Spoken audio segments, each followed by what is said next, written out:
ഉറ്റുനോക്കിയ മൂന്നാം മോദി സർക്കാരിന്റെ സത്യപ്രതിജ്ഞയ്ക്കാണ് രാഷ്ട്രപതി ഭവൻ കഴിഞ്ഞ ദിവസം സാക്ഷ്യം വഹിച്ചത്. ഇതിന് തൊട്ടു പിന്നാലെ രാജ്യത്തിന്റെ വികസനത്തിനായുള്ള പ്രവർത്തനങ്ങൾ ഊർജിതമാക്കിയിരിക്കുകയാണ് മൂന്നാം മോദി സർക്കാർ.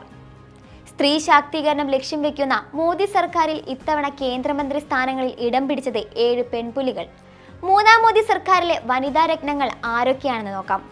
മുൻ ധനമന്ത്രി നിർമ്മല സീതാരാമൻ, BJP എംപിമാരായ അന്നപൂർണ ദേവി, ശോഭ കരന്ത്ലജെ, രക്ഷ ഗഡ്സെ, സാവിത്രി താക്കൂർ, ന്യൂമുബെൻ ബംബാനിയ, അപ്നാദൾ എംപിയായ അനുപ്രിയ പട്ടേൽ എന്നിവരാണ് മന്ത്രിസഭയിൽ ഇടം പിടിച്ചിരിക്കുന്നത്. ഇതിൽ നിർമ്മല സീതാരാമനും അന്നപൂർണ ദേവിക്കുമാണ് ക്യാബിനറ്റ് പദവി. മറ്റ് 5 പേരും സഹമന്ത്രിമാരാണ്. 2 തവണ കേന്ദ്രമന്ത്രിയായ നിർമ്മല സീതാരാമനെ തുടർച്ചയായി 3ാം തവണയാണ് മന്ത്രിസഭയിൽ ഉൾപ്പെടുത്തിയിരിക്കുന്നത്.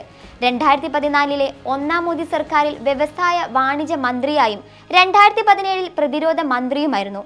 2019-ലെ പൊതു തിരഞ്ഞെടുപ്പിന് ശേഷം അന്നത്തെ ധനമന്ത്രി അരുൺ ജെയ്റ്റ്ലി രോഗബാധിതനായി. ആ സമയത്ത് ധനകാര്യ വകുപ്പ് നിർമ്മല സീതാരാമന് കൈമാറുകയായിരുന്നു. ധനകാര്യ വകുപ്പ് മാത്രം കൈകാര്യം ചെയ്യുന്ന രാജ്യത്തെ ആദ്യ വനിതാ മന്ത്രി എന്ന ബഹുമതിയാണ് അന്ന് നിർമ്മലയെ തേടിയെത്തിയത്. അടിസ്ഥാന കോർപ്പറേറ്റ് നികുതി 30%-ൽ നിന്ന് 22%-ആയി വെട്ടിക്കുറച്ചതാണ് ധനമന്ത്രി എന്ന നിലയിൽ സീതാരാമന്റെ ആദ്യത്തെ പ്രധാന പരിഷ്കാരം. കോവിഡ് കാലത്ത് പ്രഖ്യാപിച്ച സാമ്പത്തിക പാക്കേജുകളും നിർണായക ഇടപെടലുകളും ധനമന്ത്രി എന്ന നിലയിൽ നിർമ്മലയ്ക്ക് കൂടുതൽ സ്വീകാര്യത സമ്മാനിച്ചു.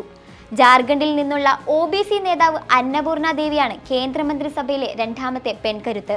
2ാം മോദി സർക്കാരിൽ 2021 മുതൽ അവർ കേന്ദ്ര വിദ്യാഭ്യാസ സഹമന്ത്രിയായിരുന്നു. മുൻപ് RJDയുമായി ബന്ധം പുലർത്തിയിരുന്ന അന്നപൂർണ ദേവി ഭർത്താവിന്റെ മരണശേഷമാണ് രാഷ്ട്രീയത്തിൽ ഇറങ്ങുന്നത്. പിന്നീട് അവർ BJPയിൽ ചേർന്നു. തുടർന്ന് ജാർഖണ്ഡിലും ബീഹാറിലും മികച്ച പ്രകടനങ്ങൾ കാഴ്ചവെക്കുകയായിരുന്നു. BJPയുടെ സഖ്യകക്ഷിയായ അപ്നാദളിന്റെ അധ്യക്ഷയാണ് അനുപ്രിയ പട്ടേൽ. ആദ്യ മോദി സർക്കാരിൽ ആരോഗ്യ കുടുംബക്ഷേമ സഹമന്ത്രിയായിരുന്നു അനുപ്രിയ. 2ാം മോദി സർക്കാരിൽ വാണിജ്യ വ്യവസായ വകുപ്പുകളുടെ ഉപമന്ത്രിയായിരുന്നു.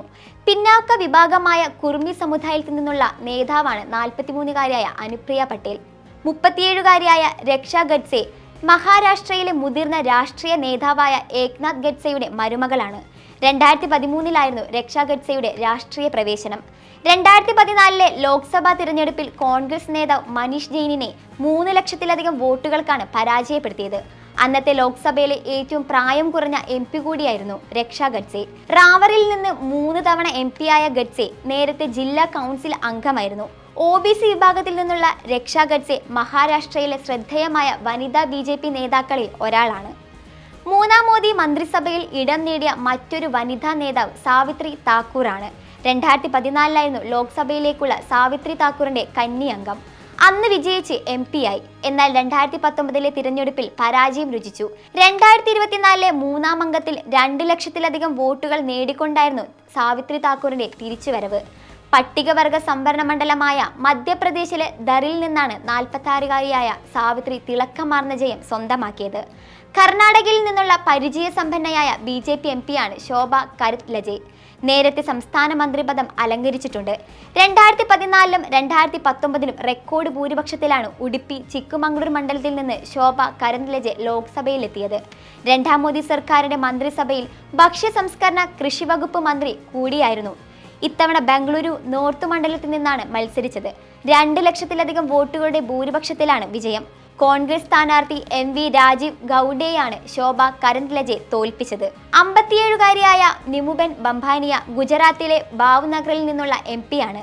ഭാവ്നഗർ മണ്ഡലത്തിൽ AAP സ്ഥാനാർത്ഥി ഉമേഷ് മഖ്വാനയെ പരാജയപ്പെടുത്തിയാണ് ന്യൂമുബെൻ മോദി മന്ത്രിസഭയിലെത്തുന്നത്. 2 തവണ ഭാവ്നഗർ മേയറുമായിരുന്നു ന്യൂമുബെൻ. ഗുജറാത്തിലെ പിന്നാക്ക വിഭാഗമായ കോലി സമുദായത്തിൽ നിന്നുള്ള നേതാവാണ് ന്യൂമുബെൻ ബംബാനിയ. സഹമന്ത്രി സ്ഥാനമുള്ള 5 പേരും മന്ത്രിസഭയിലെ പുതുമുഖങ്ങളാണ്. കഴിഞ്ഞ തവണയുണ്ടായിരുന്ന സ്മൃതി ഇറാനി, ഭാരതി പവാർ, സാത്വി നിരഞ്ജൻ, ജ്യോതി, ദർശന ജർദോഷ്, മീനാക്ഷി ലേഖി, പ്രതിമ ഭൗമിക് എന്നിവർ ഇക്കുറി മന്ത്രിസഭയിലില്ല. 3ാം മോദി മന്ത്രിസഭയിൽ ആകെ 72 മന്ത്രിമാരാണുള്ളത്. ഇതിൽ 30 പേർക്ക് ക്യാബിനറ്റ് പദവി നൽകിയിട്ടുണ്ട്. 36 പേർ സഹമന്ത്രിമാരാണ്. 5 പേർക്ക് വകുപ്പുകളുടെ സ്വതന്ത്ര ചുമതലയും നൽകിയിട്ടുണ്ട്. ദളിത്, പിന്നാക്ക വിഭാഗക്കാർക്ക് മികച്ച പ്രാതിനിധ്യമാണ് 3ാം നരേന്ദ്രമോദി മന്ത്രിസഭയിൽ ലഭിച്ചിരിക്കുന്നത്.